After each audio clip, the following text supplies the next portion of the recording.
नमस्ते दोस्तों, कैसे हैं आप सभी। स्वागत करती हूं मैं आपका KGS के चैनल पे। मेरा नाम है पूजा द्विवेदी और आज हम एक ऐसी योजना के बारे में चर्चा करने जा रहे हैं जिस योजना में चुनौती सीधे सीधे चीन को भारत देने वाला है। इसके पीछे का बहुत बड़ा कारण है जो हाल ही में अमेरिका और चीन के बीच में फिर से एक व्यापक व्यापार युद्ध शुरू हुआ, टैरिफ वॉर शुरू हुई। उसमें चीन ने दिखा दिया कि इसने जिस प्रकार से दुर्लभ मृदा खनिजों को नियंत्रण करके रखा है, ये किसी भी देश की आपूर्ति श्रृंखला को पूरी तरह से अवरुद्ध कर सकता है। इसी वजह से जरूरी है कि दुर्लभ मृदा खनिजों में महत्वपूर्ण रूप से दुर्लभ मृदा स्थायी मैग्नेट्स या स्थायी चुंबक में भारत को कहीं ना कहीं आगे बढ़ना पड़ेगा, जिसके लिए भारत लाया है लगभग 7,000 करोड़ के आवंटन वाली एक बहुत बड़ी योजना। इस योजना का नाम है दुर्लभ मृदा खनिज या फिर दुर्लभ मृदा स्थायी चुंबक योजना। ये दुर्लभ मृदा खनिजों का ही भाग होते हैं, बस इनमें चुंबकीय शक्ति होती है और ये सामान्य चुंबक से अलग होते हैं। तो इसी के बारे में हम चर्चा करेंगे, एक एक करके देख लेते हैं कि हमें क्या बातें करनी है। सबसे पहले तो ये आर्टिकल पढ़िए, ये आर्टिकल बहुत महत्वपूर्ण है। ये आर्टिकल कहता है कि जिस प्रकार से चीन का दबदबा है, प्रभुत्व है और चीन ने आपूर्ति श्रृंखला में अपने आप को एकदम सर्वोच्च स्तर पर रख दिया है, भारत के ऊपर एक बहुत बड़ा प्रभाव आ रहा है, क्योंकि भारत में भी 5,000 से 6,000 टन प्रति वर्ष के हिसाब से दुर्लभ मृदा स्थायी चुंबक का उपयोग होता है। और भारत क्योंकि लगभग चीन पे इसके ऊपर लगभग अपने 80 से 90% चुंबकों के लिए, जो स्थायी चुंबक हैं, इनके लिए चीन पर निर्भर करता है। इसी वजह से यहाँ पे भारत को पता चल चुका है कि उसे अपनी पोजीशन आगे लानी पड़ेगी और ये भारत कर भी सकता है। तो पहले हम इस योजना के बारे में समझते हैं, क्या है ये योजना और क्यों ये महत्वपूर्ण है योजना। भारत की दुर्लभ मृदा स्थायी चुंबक योजना, इस योजना से संबंधित कुछ मुख्य बिंदु देखते हैं और चीन को कैसे एक करारा जवाब देने के लिए भारत तैयार है उसके बारे में भी चर्चा करते हैं। तो कुछ मुख्य बिंदु देखें इस योजना के बारे में। सबसे पहले आवंटन की बात करते हैं। आवंटन काफी है इसमें, आवंटन लगभग 7,280 करोड़ का आवंटन दिया गया है। ठीक है, इसकी अवधि कितनी रहेगी, कार्यकाल कितना रहेगा। इसका कार्यकाल लगभग 7 से 10 वर्षों का बताया जा रहा है। मंत्रालय जो इससे संबंधित है वो कौन कौन से हैं। 2 मंत्रालय हैं और एक आयोग है। मंत्रालय में सबसे पहला खनन मंत्रालय, क्योंकि खनन के परिणाम से ही हमको ऐसे खनिज मिलते हैं, ऐसे स्थायी चुंबक मिलते हैं। तो खनन मंत्रालय पहला है। दूसरा ये संबंधित है परमाणु ऊर्जा मंत्रालय से, तो परमाणु ऊर्जा मंत्रालय भी है।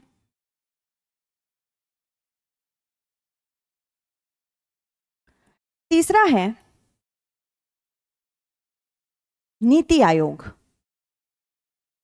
ये एग्जीक्यूटिव बॉडी है और नीति आयोग इसमें शामिल है, इसका मतलब इसमें एकेडमिक्स भी काफी शामिल है। इसके अलावा अगर हम बात करें इसका ऑब्जेक्टिव क्या है, एम क्या है, उद्देश्य क्या है, ये पूरा का पूरा एक पारिस्थितिकी तंत्र बनाएगा जिसमें हम निर्माण भी करेंगे, इसको इसके सम्मिश्रण से निकालेंगे, पहले निर्माण करेंगे, फिर उसके बाद इसका भंडारण करेंगे, स्टोरेज करेंगे, फिर इसके बाद इसका परिवहन करेंगे, इसका उपयोग करेंगे। और अगर इतने स्तर पे आ चुका है भारत कि उसकी घरेलू मांगे पूरी हो जा रही हैं, तो डेफिनेटली इसका हम निर्यात भी करना शुरू करेंगे। तो इतनी सारी चीजें हमें करनी है। तो एक संपूर्ण पारिस्थितिकी तंत्र बनाएगा ये दुर्लभ मृदा स्थायी चुंबकों से संबंधित संपूर्ण पारिस्थितिकी तंत्र का निर्माण, तंत्र या वैल्यू चेन का निर्माण भारत करेगा।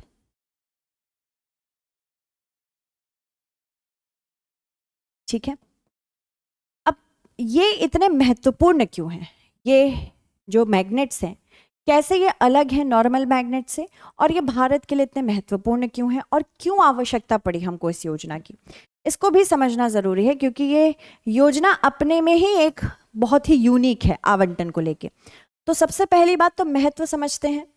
महत्व जानना जरूरी है किसी भी योजना को, मेंस के पर्सपेक्टिव से भी और प्री के पर्सपेक्टिव से भी। सबसे पहला महत्व यह है कि अगर भारत की अर्थव्यवस्था आज के समय स्वच्छ ऊर्जा, दूसरा सुरक्षा पर निर्भर करती है, इसके अलावा मेडिकल उपकरण पर निर्भर करती है, आपको जान के हैरानी होगी इन सारे ही क्षेत्रों में हम इस्तेमाल करते हैं परमानेंट मैग्नेट्स या फिर रेयर अर्थ परमानेंट मैग्नेट्स का। और अगर हम वित्तीय वर्ष 2025 की बात करें तो लगभग 53,000 मेट्रिक टन भारत ने ये आयात से आपूर्ति की है इसकी। मतलब कि हम एक इंपोर्ट डिपेंडेंट कंट्री हैं बेटा। और अगर हमको अपनी अर्थव्यवस्था को बाहरी किसी भी बदलाव से एक प्रकार से सुरक्षित करना है तो हमें ये ध्यान रखना होगा कि अपने आप को इस चेन से हमें निकालना होगा। लगभग 5,000 से 6,000 टन तो हम ऐसे ही यूज कर लेते हैं। 5,000-6,000 टन से हम वैसे ही हर वर्ष इस्तेमाल कर रहे हैं इसको ऑन एन एवरेज, औसतन REPMs को। इसी वजह से इसकी जरूरत थी। दूसरी चीज है चीन का प्रभुत्व। चीन का प्रभुत्व बहुत है, लगभग 90% पूरे विश्व में चीन का योगदान है इसको लेकर। अगर चीन का योगदान है और चीन ने पहले ही अभी कुछ समय पहले नियंत्रण करके दिखाया है अमेरिका के लिए, जब अमेरिका के साथ इसकी टैरिफ वॉर चल रही थी, तो ये एक तरह से स्थापित करना चाहता है कि I am the boss here, मैं बॉस हूं। और ये भंडारण से लेके इसने जिस प्रकार से वैल्यू चेन बना के रखी है, ये बहुत जरूरी है हमारे लिए समझना कि अगर हम भी इसके ऊपर निर्भर रहेंगे और हम अपनी कोई अलग से योजना नहीं लाएंगे तो कल के दिन हमारे ऊपर भी ये इसी प्रकार से एक तरह से धौंस जमा सकता है। तो ये दो मुख्य कारण हैं। सबसे पहले तो अर्थव्यवस्था में आर्थिक रूप से हमको सशक्त होना है और हमें किसी और देश के ऊपर निर्भर नहीं होना। दूसरा चीन का प्रभुत्व है, इसको चुनौती देनी है। और चीन ने किस प्रकार से हमारे सामने स्थापित किया, जो USA के सामने इसने दिखा दिया कि हम नियंत्रण कर सकते हैं अगर आप इसके ऊपर निर्भर हैं। तो अगर आप रेयर अर्थ परमानेंट मैग्नेट्स के ऊपर निर्भर हैं तो मैं कहीं ना कहीं आपको यहाँ से ब्लैकमेल कर सकता हूँ। इसी वजह से हमारी जो मांग है उसको पूरा करने के लिए, ठीक है। तो अगर हम बात करें इसको किस किस चीज में इस्तेमाल कर लिया जाता है, देखो पहले तो इलेक्ट्रिक व्हीकल्स में इस्तेमाल किया जाता है, विंड टरबाइन में इस्तेमाल किया जाता है। विंड टरबाइन हमारे लिए बहुत ज़रूरी है क्योंकि भले ही सौर ऊर्जा से हमें ज़्यादातर अपना रिन्यूएबल एनर्जी से एक स्वच्छ सोर्स मिल जा रहा है, फिर भी विंड सोर्स अगर नहीं हमने यूटिलाइज किया तो हमारे लिए खराबी हो सकती है। डिफेंस सिस्टम से लेके इलेक्ट्रॉनिक्स और मेडिकल डिवाइस में भी इस्तेमाल किया जाता है। और भारत के लिए बहुत ज़रूरी है क्योंकि भारत अपने आप को एक सशक्त नेट ज़ीरो एमिशन इकोनॉमी बनाना चाहता है, तो उसके लिए ज़रूरी है। सबसे पहले तो पर्यावरण केंद्रण भी है इसका। पर्यावरण से संबंधित हमने जो प्रॉमिस किया है कि 2070 तक हमको शुद्ध शून्य बनना है, उसमें हम तभी अपने आप को आगे ले जा पाएंगे जब हमें पता रहेगा कि हाँ हमारे पास इलेक्ट्रिक व्हीकल्स हैं, हमारे पास विंड टरबाइंस हैं। तो इन दोनों क्षेत्रों में आपको परमानेंट मैग्नेट्स की जरूरत पड़ेगी ही पड़ेगी। ये अति शक्तिशाली मैग्नेट्स होते हैं जिसमें अगर हमने अपनी आपूर्ति श्रृंखला चीन को दे दी तो हम ये नहीं अचीव कर पाएंगे। दूसरी चीज़, हमको इलेक्ट्रिक व्हीकल का पेनेट्रेशन बढ़ाना है, इसका उपयोग बढ़ाना है। और ये तभी हो सकता है जब इसका निर्माण हम कम लागत में कर सके ताकि हमारी पॉपुलेशन खरीद सके। ये भी REPM पे ही निर्भर है। इसके अलावा पेरिस संधि से संबंधित बहुत सारे हमारे जो लक्ष्य हैं वो भी इसमें फुलफिल हो जाएंगे, इसीलिए ये हमारे लिए जरूरी है। इसके अलावा अगर हम बात करें दुर्लभ मृदा चुंबक की, ये किस प्रकार के चुंबक होते हैं? ये अति शक्तिशाली चुंबक होते हैं जो इतने सारे उपकरणों में इस्तेमाल होते हैं, अति शक्तिशाली हैं और अलग अलग उपकरणों में इस्तेमाल होते हैं जो मैंने बताया। और साथ ही साथ इनकी उपयोगिता काफ़ी है। उपयोगिता के साथ साथ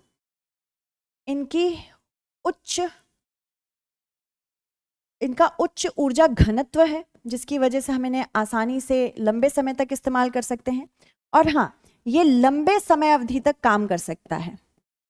समयावधि तक कार्य कर सकता है। इसका नाम दुर्लभ मृदा से संबंधित है। दुर्लभ मृदा का ये मतलब नहीं होता कि इनका भंडारण कम है।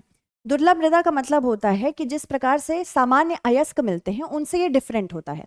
बहुत सारे अयस्क मिश्रित मिलते हैं और जो मिश्रित अयस्क होते हैं उनसे हमें इन्हें एक्सट्रैक्ट करना पड़ता है, इनको निकालना पड़ता है। जब इनको आप निकालेंगे तो उसमें लागत भी उच्च मिलती है और इसके सम्मिश्रण में कुछ इम्प्योरिटीज़ भी आ जाती हैं, जिसकी वजह से इनको एक्सप्लोर करना बहुत मुश्किल हो जाता है और उसी से इसका नाम निकलता है दुर्लभ मृदा।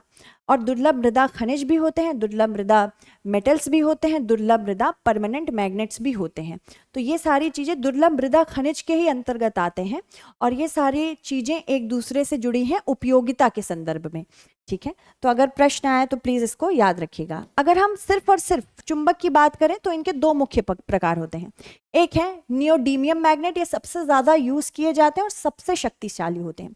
दूसरे हैं सेमेरियम कोबाल्ट मैग्नेट, ये उच्च तापमान और संक्षारण प्रतिरोधी होते हैं। यानी कि कल के दिन हमें इन्हें अगर हम सुरक्षा में इस्तेमाल करेंगे, अगर हम ऐसे उपकरणों को बनाने के लिए इस्तेमाल करेंगे जो कल के दिन स्पेस जा सकते हैं, इसरो के द्वारा अगर कोई ऐसे रॉकेट्स का इस्तेमाल करेंगे तो उसमें भी इस्तेमाल होगा। जैसे जैसे पर्यावरण बदलता जा रहा है, क्लाइमेट चेंज आता जा रहा है, तापमान उच्च होगा, तो ऐसे भी उपकरण बनाने में इस्तेमाल हम कर सकते हैं जो उच्च तापमान को सहन कर सके, ऐसे सहिष्णु हो। तो इसी वजह से हमें इस पर ध्यान केंद्रित करना है। भारत की स्थिति अगर हम देखें, भारत पूरे विश्व में 5वें स्थान पर है भंडारण में, पर योगदान में 1% ही है। तो भारत एवं दुर्लभ मृदा स्थायी चुंबक, भारत एवं दुर्लभ मृदा स्थायी चुंबक। ठीक है, भारत मुख्य रूप से 5वें स्थान पर है रैंकिंग में, भंडारण के बात करें अगर हम तो भंडारण में, और योगदान में केवल 1% है। तो ये तो चिंताजनक है, योगदान बस हम 1% करें। कहाँ 1%? 1% बहुत ही कम है। लगभग भारत के पास माना जाता है 6.2 मिलियन टन का भंडारण है ऐसे खनिजों का, और सबसे अधिक इनकी जो प्राप्ति है वो दक्षिण भारत में है। दक्षिण भारत में इनकी प्राप्ति अच्छी खासी है। केरल के मोनाजाइट पट्टी में, तमिलनाडु में, तिरुनेलवेली में, तो कहाँ कहाँ प्राप्त होते हैं? मुख्य रूप से केरल के मोनाजाइट बेल्ट में, जिसमें थोरियम और यूरेनियम भी मिलता है। तमिलनाडु में भी प्राप्त होते हैं, आंध्र प्रदेश में भी इनकी प्राप्ति होती है, आंध्र प्रदेश। इसके अलावा ओडिशा में भी इनकी प्राप्ति होती है। तो दक्षिण भारत काफ़ी ज़्यादा समृद्ध है इससे रिलेटेड। इसके अलावा कुछ अमाउंट्स में, थोड़े बहुत अमाउंट्स में ये नॉर्थ इंडिया में भी प्राप्त होते हैं। इसके बारे में भी देख लेते हैं कि थोड़े बहुत जो नॉर्थ इंडिया के साथ प्राप्त होते हैं वो भी देख लेते हैं। तो कौन कौन से क्षेत्रों में ये प्राप्त होते हैं, ये सारी चीज़ें तो मैंने आपको बता दी, माफ़ कीजिएगा। दक्षिण भारत में थोड़े बहुत आपको ये भी देखना हो सकता है कि केरल में, तमिलनाडु में, आंध्र प्रदेश, ओडिशा में ये कहाँ कहाँ प्राप्त होते हैं। ज़रूरी ऐसा भी हो सकता है कि आपसे सीधे सीधे डिस्ट्रिक्ट की बात भी कर ली जाए। तो समृद्ध में मोनाजाइट क्षेत्र है, चावड़ा, मनावलकुरिची, तमिलनाडु के तूतीकोरिन में, तिरुनेलवेली में, कन्याकुमारी में, आंध्र प्रदेश के श्रीकाकुलम में, विशाखापत्तनम में और कृष्णा गोदावरी क्षेत्र में, ओडिशा के छतरपुर बेल्ट में, गंजम और बालासोर में, यहाँ पे भी प्राप्त होते हैं। थोड़े बहुत भंडार इसके उत्तर में भी प्राप्त होते हैं, बिहार में, झारखंड में और राजस्थान में। ठीक है, तो ये भी प्रश्न पूछा जा सकता है।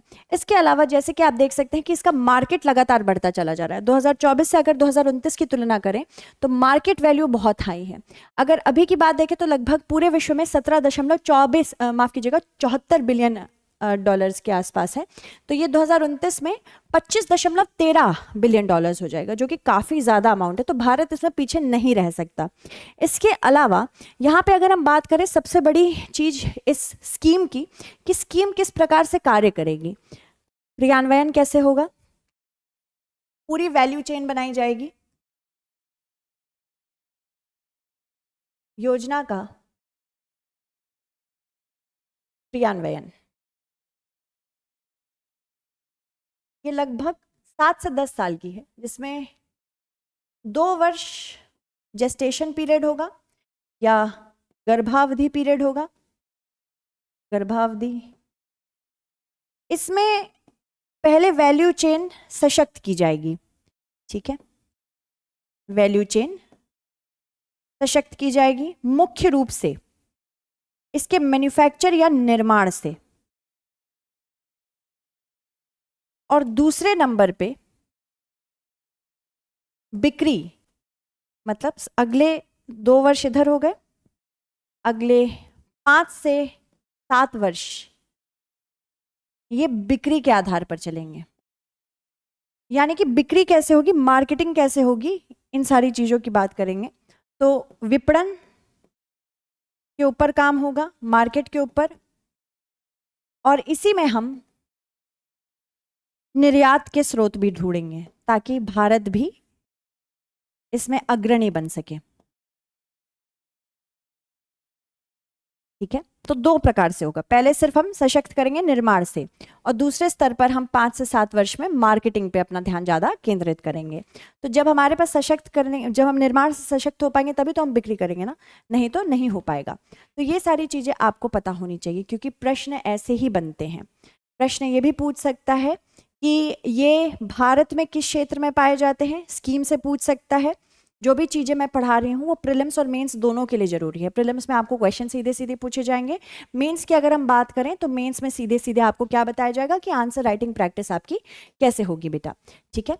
इसके अलावा प्रॉब्लम कुछ कुछ हैं, जैसे कि निष्कर्षण कठिन क्यों है इसका। मैंने जैसे कि बताया ये रेयर अर्थ्स है। रेयर अर्थ्स का क्या मतलब है कि है तो ये प्रस्तुत काफ़ी ज़्यादा अमाउंट में, पर क्योंकि इनके अयस्क सामान्य नहीं होते, मिश्रण होता है उसमें बहुत सारी चीज़ों का। जैसे जो केरल की मोनाजाइट पट्टी है उसमें परमाणु पदार्थ भी हैं, थोरियम और यूरेनियम। अगर इनको निकालेंगे तो थोरियम और यूरेनियम को भी निकालना पड़ेगा, यानी कि कहीं ना कहीं इससे असर आएगा हमारे पर्यावरण में परमाणु पदार्थ से नुकसान हो सकता है। इसी वजह से ये लगभग बहुत लंबे समय तक, जब तक मोनाजाइट सैंड्स को निकाला जाता है, परमाणु ऊर्जा नियामक बोर्ड की निगरानी में काम करेगा। तभी तो हम परमाणु ऊर्जा मंत्रालय को साथ लेके चल रहे थे। इसके प्रसंस्करण के लिए सैकड़ों द्रावक निष्कर्षण चरणों से गुजरना पड़ता है, इसीलिए लंबी अवधि है, और अत्यधिक अम्लीय अभिकर्मकों के उपयोग की आवश्यकता भी होती है, तथा प्रति टन रेयर अर्थ ऑक्साइड के उत्पादन पर लगभग 70 से 100 टन का विषाक्त अपशिष्ट भी है।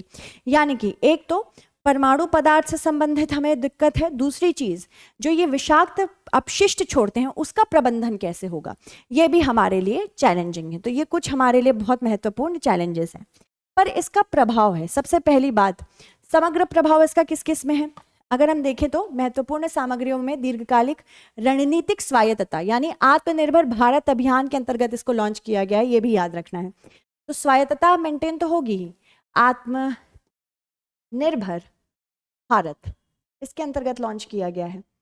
इसके अलावा चीन के निर्यात नियंत्रणों से प्रतिभेद्यता को कम करना भी आवश्यक है, चीन नंबर 1 पे है। हाँ, फिर उसके बाद भारत की औद्योगिक रक्षा और स्वच्छ ऊर्जा क्षमताओं को और मजबूत करना भी है।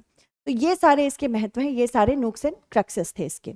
अब इससे संबंधित प्रश्न क्या आ सकता है, वैश्विक दुर्लभ मृदा आपूर्ति श्रृंखला के संदर्भ में निम्नलिखित कथनों पर विचार करें। चीन विश्व के खनन आधारित दुर्लभ मृदा उत्पादन का 2/3 से अधिक हिस्सा प्रदान करता है, लेकिन विश्व के परिशोधित चुंबक उत्पादन का आधे से कम हिस्सा उत्पन्न करता है। दुर्लभ मृदा स्थायी चुंबक अपनी उच्च चुंबकीय शक्ति तथा आर्थिक विकल्पों के अभाव के कारण अपतटीय पवन टर्बाइनों में अनिवार्य है, और 1 टन दुर्लभ मृदा ऑक्साइड का उत्पादन सामान्यतः 50 टन से अधिक खतरनाक अपशिष्ट उत्पन्न करता है। इसको कैसे हम सॉल्व करेंगे। सबसे पहली बात तो हम देखते हैं चीन विश्व के खनन आधारित दुर्लभ मृदा उत्पादन का 2/3 हिस्सा है, यानी कि हाँ लगभग 80 से 85% हिस्सा है दुर्लभ मृदा खनिजों के खनन में, पर उसमें चुंबक इसका 90% के आसपास है। तो यहाँ पे अगर हम देखें तो यहाँ पे क्या लिखा हुआ है विश्व के परिशोधित चुंबक उत्पादन का आधे से कम है। नहीं, ये गलत है। First is wrong. सेकंड, दुर्लभ मृदा स्थायी चुंबक अपनी उच्च चुंबकीय शक्ति तथा आर्थिक विकल्पों के अभाव के कारण अपतटीय पवन टरबाइन में अनिवार्य है। जी हाँ, बिल्कुल। और अगर हम बात करें, 1 टन दुर्लभ मृदा ऑक्साइड का उत्पादन सामान्यतः 50 टन से अधिक खतरनाक अपशिष्ट उत्पन्न करता है। ये भी सही है। अपशिष्ट प्रबंधन ही एक बहुत बड़ा चैलेंज है। 2 और 3 सही है, पर पहला सही नहीं है, इसीलिए ऑप्शन बी यहाँ पे करेक्ट आंसर है। ठीक है, तो इसी की तरह बहुत सारी न्यूज हम आपके सामने लेके आएंगे। इंश्योर करिए कि कंटिन्यूअसली क्लास में हमारे साथ बने रहें। धन्यवाद।